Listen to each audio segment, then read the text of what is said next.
What's up, grinders? Welcome back to the channel. Now, this video was recommended to me in the Discord, as you can see right over here. People want me to check it out.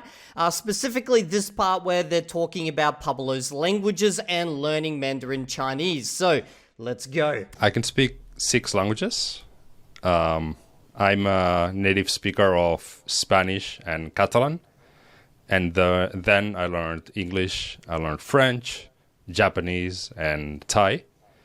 So those are 6. You know, I've always been interested in his abilities with different languages, just because obviously he represents the face of the ALG movement at the moment, or the ALG community, having with beyond a doubt, the biggest service out there that uses this methodology. For those who don't know what ALG is, automatic language growth, I'm basically testing that methodology via Spanish, via my Dreaming Spanish series. Now, I am curious about his level in different languages because, well, I know that he learned English in a traditional way. He learned Japanese by using I think like flashcards and stuff, and then went to Japan and then kind of did like an AJAT method style. So it wasn't ALG.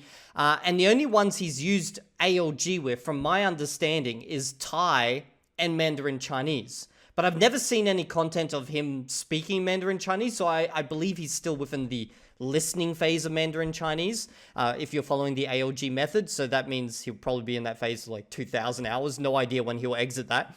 Maybe he'll say right now. And Thai. And Thai is the only one where I know he actually learned to like a fluent level. So I'm actually kind of curious, how good is his Thai? Because obviously that is kind of representative of what you can get from the method. There's not many people out there who have learned, you know, languages to fluency that we have basically documented a material for, you know, experience, stuff like that. Because most people, they don't do the whole pure ALG thing. They'll do some type of mix in between, which is really not ALG as soon as you mix it. As soon as you mix it, it's just basically heavy comprehensible input with whatever else you're chucking in there. It's just a garden kitchen sink type of approach. So I'm curious about his Thai. In fact, Stuart, because I've been doing a lot of reacts with Stuart recently. If you guys don't know him, let me pull up his YouTube channel. Here he is. Here's Stuart's channel. Now, I actually understand that Stuart is a fluent Thai speaker, and he does breakdowns of people's abilities. So Stuart, if you're watching this video, do a breakdown of Pablo's Thai. Let us know if you can hear anything strange about it. If it's just fucking flawless, let us know, because I would love to know what level he got to in Thai, because he actually went to the original ALG school. He learnt there, and then he lived in Thailand, and obviously he's married to a Thai. So I really want to know, like, what's his abilities? And if I see any Mandarin Chinese, I'll let you guys know. I'm learning also Mandarin Chinese. I'm still not fluent in it. Yes, and so what level do you think you have at Mandarin Chinese? And also, how are you learning it? Well, this is exactly the question I want to know. I'm so glad that this is, what is this channel called? It's called EnglishSponge. I'm so glad that they're bringing this up. Method are you using to try and learn it? So for Chinese, I would say I'm at a kind of high intermediate. I've already been high intermediate. So he's basically saying that he's like a HSK 5+ type of level. I'm guessing he means in just comprehension, because I've never seen him speaking, but maybe he can actually speak now. But high intermediates, you know, like you're close to watching native content at that point. Able to understood intermediate learner videos on YouTube from CI Chinese channels. An interesting thing about these CI Chinese channels that exist on YouTube, even the advanced content usually is nowhere near native level. So there's like a big break between advanced and then actual native. Although there is a few YouTube channels that kind of cross that boundary, but like if you see them listed as like intermediate, advanced intermediate, and then, you know, this type of thing, realistically, it's still kind of beginner material. For quite a while already, and I'm comfortable watching even the content that they mark as advanced, that from my point of view, it's still not as advanced as trying to watch an actual Chinese YouTuber or regular Chinese people like having a conversation, right? So I can understand those just fine. And I am learning with comprehensible input. I started learning Chinese doing crosstalk, sitting down with a Chinese speaker and drawing our life, drawing our family, telling stories to each other. And once I got to the intermediate level, I continued doing that, but online. Wait, so he did just pure crosstalk? It couldn't have been, but like, if he did just pure crosstalk, that's like, to get to an intermediate level of understanding, that's like 1,500 hours or 1,000 hours at least of just crosstalk. That would be absolutely insane if he pulled off that many hours. The reason I'm kind of flabbergasted about that is because I'm assuming that's not the case. I'm assuming he watched a lot of content in between and like he just started doing crosstalk with watching content. But if it was just pure crosstalk, could you imagine spending over 1,000 hours with one person and they're like helping you learn the language by just talking to you in it slowly over time? Like that would be, the other party must be insanely dedicated, or you must go through multiple other parties. And as other channels started imitating our approach and started making videos like Dreaming Spanish but in Chinese, we started getting a lot of content for learners on YouTube, and now there are so many channels, so I can pick. This is kind of true. When Dreaming Spanish took off, there was just a massive explosion in CI channels on YouTube. And they've practically, at this point, started to replace the traditional lesson structured type of channels where they would teach you different concepts and stuff. And I don't think this is because most of the people who are teaching using this method actually think, oh, just pure CI is the best method to learn. I actually don't think that. I just look at it from a YouTuber's perspective. If I am a YouTube channel, because like I got a channel in Esperanto where I teach using CI, but it's kind of direct method. It's a bit different. But anyway, like if I think at it from a YouTuber's perspective, it's the easiest content to make. Like creating a structured lesson and like a path of lessons that people have to follow, you know, one by one by one. You just know, for one, the series, everyone's going to watch the first video and no one's going to watch the 5th video. And then the 10th video is just like 0 views. You just know that, okay? So the alternative approach is to make like these scatter meal ones where you focus on like specific issues that people always seem to have when learning your specific language, okay? And then that's how you can kind of get the views. But you always got to build like this kind of structured little lesson type of thing. But with CI content, no. You just got to convince the viewer. Sit down, just watch me talk at, you know, a slow pace, and I'll call this beginner with less words, or at an advanced pace, and I'll just chuck in more words, and you'll get there eventually. Now, this is not me shitting on CI channels. In fact, they're all amazing. Like, I love CI channels. We need them. But it's not because people think that this is the best method to learn, just pure CI, okay? Most of these CI channels, like I've spoken with the creators behind many of these channels, and they all agree that you got to do some structured study, but also watching CI content is very, very handy. So to a YouTuber, it's a smarter way to go, just making CI content if you speak the language, because like it's so easy to pump out in comparison to building structured lessons. But most of them, behind the scenes, will agree that just doing CI to learn a language, you're really handicapping yourself. My favorite creators and watch their videos, which is awesome, and it's one of the reasons why I wanted to do what I did. And it's that, well, if we're having success, then of course people are gonna imitate us, and that's also shows that you're being successful, right? So with Chinese, have you done like pure comprehensible input, or have you, because I know that the writing system for Chinese is obviously, you know, very kind of completely different from Spanish. Did you not have to do any studying of the characters of Chinese? Has it been just comprehensible input, or have you done anything else to learn Chinese apart from that? For Chinese, I did a little bit of kind of traditional learning many years ago, before I knew what comprehensible input was. And I think that's the reason why I gave up. It was just too boring to study with textbooks.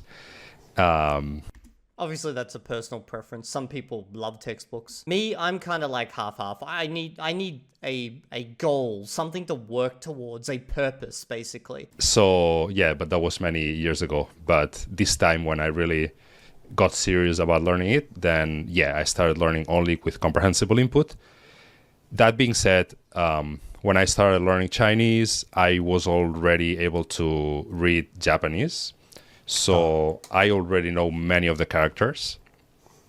And the way I learned the Japanese characters was using the book Remembering the Kanji in which you learn the characters with mnemonics.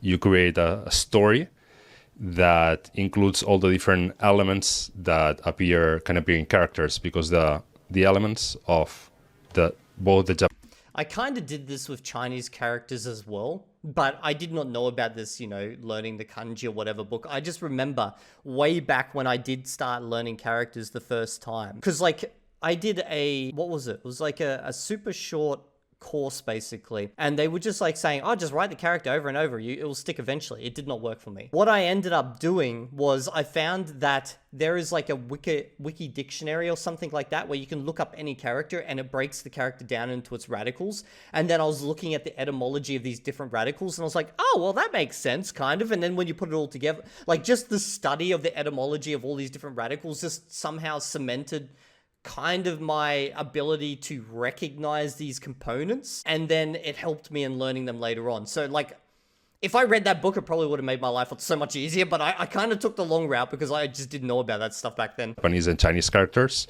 they reuse a lot of elements. So with this approach, with these mnemonics, you assign a meaning to each of the parts and then kind of tie them together in a story, and at the end of the story, you have the meaning of the character itself. So this makes it super easy to learn the characters. And I learned the first 2,000 Japanese characters in 50 days. 2,000 characters in 50 days? Bro, that's insane. I need to math that. That's 40 characters a day. You must have been going hardcore to do that, because even if you're creating stories, it takes you time to create per story.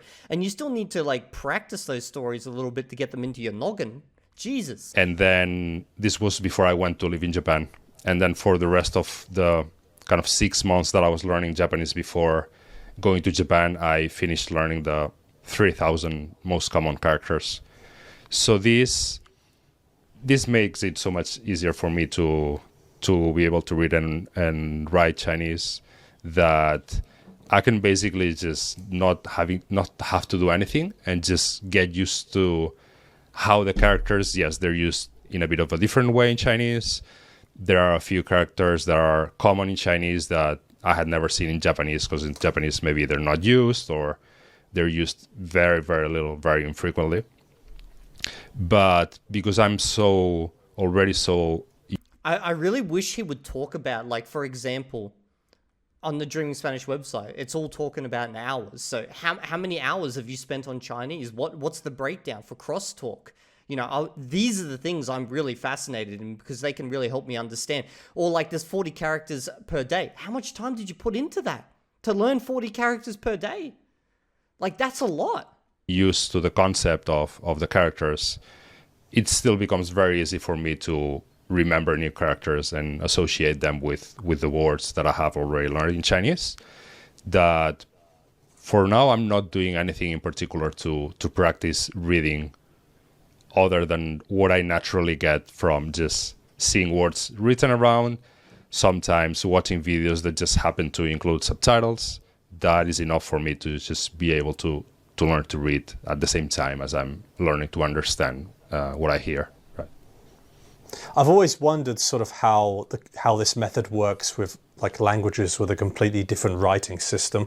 Mm-hmm. I've only really learned Spanish, so I haven't had too much experience with a really different language. But it sounds like you may need a little bit of study of the characters, would you say? Or would it be possible to learn Chinese just by learning comprehensible input and just never learning any of the characters? Could you?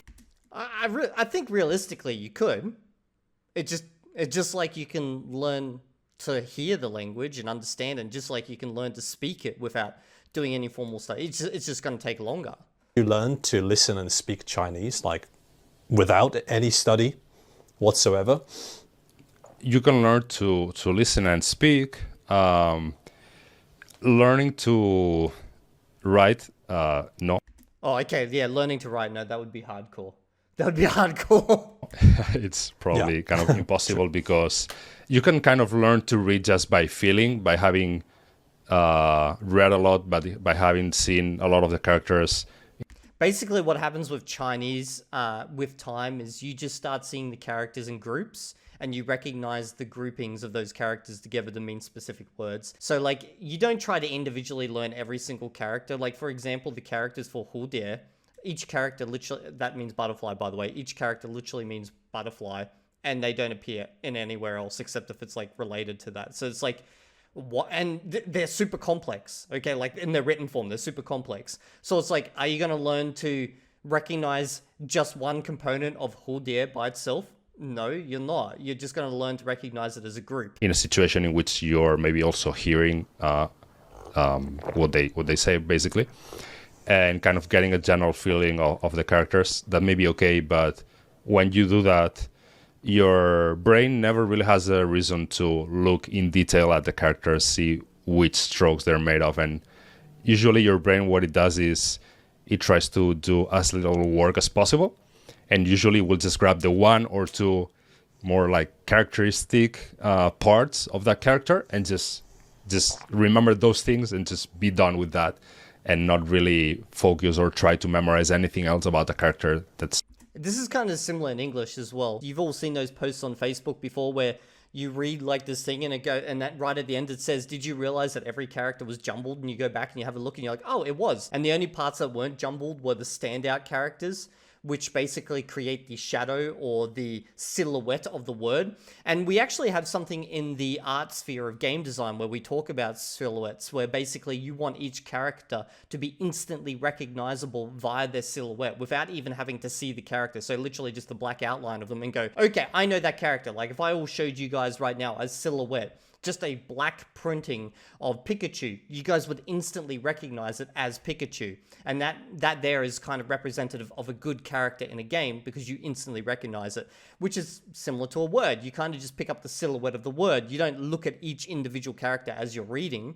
And it's the same with Chinese. You don't look at each individual character. You just kind of look at the silhouette, the general shape and blur. But there is instances where it can get a little bit more complex, where there's certain characters that look really, really similar to other characters. And in that case, you kind of got to train yourself to focus in on one aspect of it. Maybe there's just one stroke that's slightly longer, and that's what helps you recognize it. It's not necessary, like right now, right? So you're not going to be able to write them.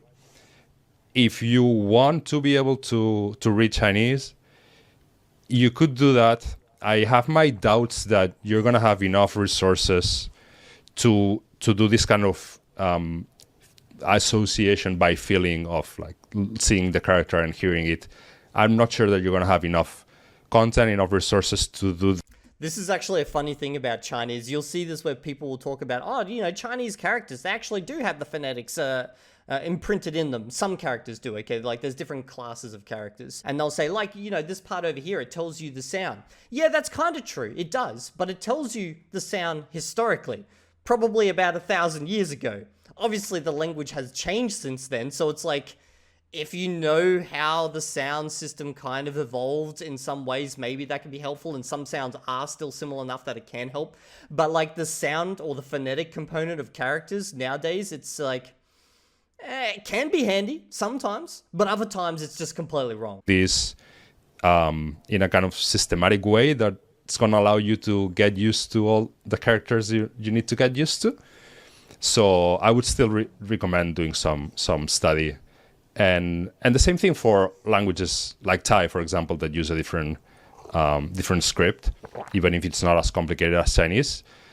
So basically, he recommends studying the scripts of languages. And I guess that would fall fine within the ALG approach, because for ALG, that in their brain, they're trying to replicate, you know, how a child learns, and a child doesn't learn reading really by just, you know, staring at stuff. They go to school and they start practicing and stuff like that, like writing. So they start practicing like that. So that's kind of how they get away with it. It's fine to study. This is not part of acquiring the language. Like learning a script, especially learning how to write it, is not directly connected to the acquisition of the grammar, the usage of the vocabulary. So even if you follow our method strictly, we don't necessarily recommend like avoiding studying other scripts or Chinese or Japanese writing. Yeah. that's good. Like, I would like to speak a lot more about this. Sam from EnglishSponge has just started his journey with Chinese, with the comprehensible input method. So I know he's going to be listening closely to what you're saying now. Okay. But let's talk a bit about. It's this, like, the way I learned the Japanese kanji is kind of like magic. It was amazing how quickly you can do it. So for Japanese, there's the book Remembering the Kanji, and then there's the Chinese version Remembering the Hanzi, and you can use that together with an SRS software like Anki and create your own flashcards. I don't know about for Japanese, but for Chinese, I don't think you should be trying to study. Like, I did this, it doesn't work out great in the end. Don't try and just learn individual characters unless you're trying to learn to write. The reason being is, as I said, there's so many characters in Chinese specifically that exist just within one word. And like, there may be two characters that represent the exact same concept, because in Chinese, they like to double up on these types of basic words to create the actual word, because the sound system's so limited. So this is one of those things where there's no general black and white rule. Like, there is lots of characters that you'll want to learn straight up, you know, like the numbers and the connector words and these types of things, because you're going to see them so much, they're going to pop up. Like, there's probably 600 to 800 worth of characters where, yeah, you're going to learn them individually because they're going to appear everywhere. But then after that, it becomes kind of like a bit more blurry. It's like, okay, well, these ones, they only really appear in a grouping of words, so maybe I'll just recognize them as opposed to, you know, in a grouping, as opposed to trying to just that one character. And then there's other ones that are just so rare, you're just like, okay, I'll just recognize it as part of its specific word, and that's it. I don't care. It works amazingly well. You can learn in a few months what takes maybe Chinese and Japanese kids, maybe 6 or up to 10 years to. I need to know how you're doing 40 characters a day and reviewing this. Like, I understand mnemonics are powerful, but they're not that powerful. Unless you are spending hours every day just drilling your own mnemonics over and over and over and just smash them. Like, 40 a day, I know. Okay, I did a challenge on this channel. I've got a video about it where I tried to add 100 Chinese words, just words a day into Anki. And I went for like 5 to 6 days, and at that point I was cooked because it was just getting into hours of reviews at that point. So it's like, unless you're prepared to do hours of reviews, I don't know how you can be adding 40 characters a day. That's insane. Okay. I'm not going to explore the rest about English because obviously he learned English via a more traditional approach. I was more curious just about the ALG side of things. I really wish we'd get some more information out of these interviews. I know people always say, well, Evildea, if you want more information, why don't you organize interviews? The problem is no one ever wants to be interviewed by me because I will dig in like constantly to the point where like some people, they get a bit uncomfortable. But anyway, I would like to know more about, you know, that 40 characters a day. Like that's a standalone video. I would love to explore that. Or, you know, what he's done with his Chinese journey. I don't care that he's not fluent. I don't care he can't even speak. I just want to know what he's done, you know, where he's at, what's his experiences so far.